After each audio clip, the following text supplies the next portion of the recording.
Moms and dads, many of you are home alone with your kids. No school right now. My daughter and her children are home. We've been having little video chats with them. My sons and their children are also home, and we're trying to keep in regular contact with them to encourage them and hear what's happening and listen to them.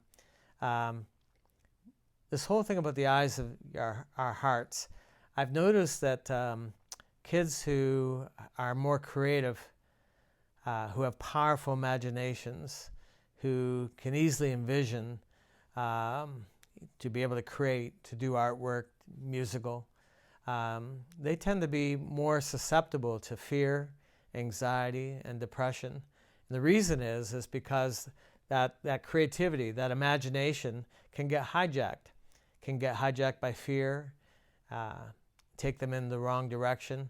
And you need to listen and be able to discern when their hearts are going in the wrong direction and try to pull them back from that. But there's nothing wrong with them. Fear is not this special entity that just attaches itself to people. It doesn't work that way. Otherwise, Jesus would never have said so many times, "Fear not." They had a choice. They could do something about it. And our kids have a choice as well. And we can coach them. Just realize that there's an imagination within inside of them, and if it goes in the wrong direction in the future, it goes in the wrong direction in the past, or they become too introspective about what they're thinking and feeling, especially their fallen nature, they can become depressed, they can become fearful. And it's helpful to give them something to shoot toward, make plans, project, what if, talk about what if, keep it positive. But there's nothing wrong with your children. They're fearfully and wonderfully made. They're made in the image of God. So God has this powerful imagination. He actually imagined all of creation, every ecosystem, every cause and effect.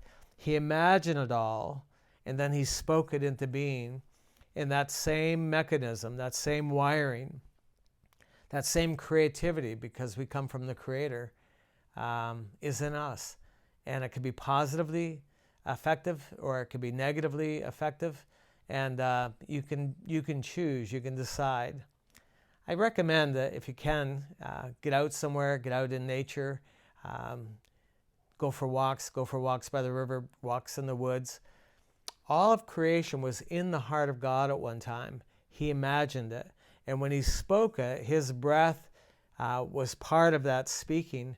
And so his breath, his heart, a residue of his heart, is in all of nature. That's why people say, I just have to get to the ocean. I feel more at peace. I just have to sit beside a stream or a lake or a pond. You have an affinity with trees and nature and the sky. There's something about getting out in nature that we feel something of the peace of God. I suspect the reason we feel that is because there's a residue of his heart in nature. And it does change things. It does change how we feel. Sunshine does make us feel better. And so I think it's really important that we try to take our kids, get them out, go for walks. This is a perfect time of year to explore the woods, the fields, the streams, and let them get a sense of the peace of God. God bless you.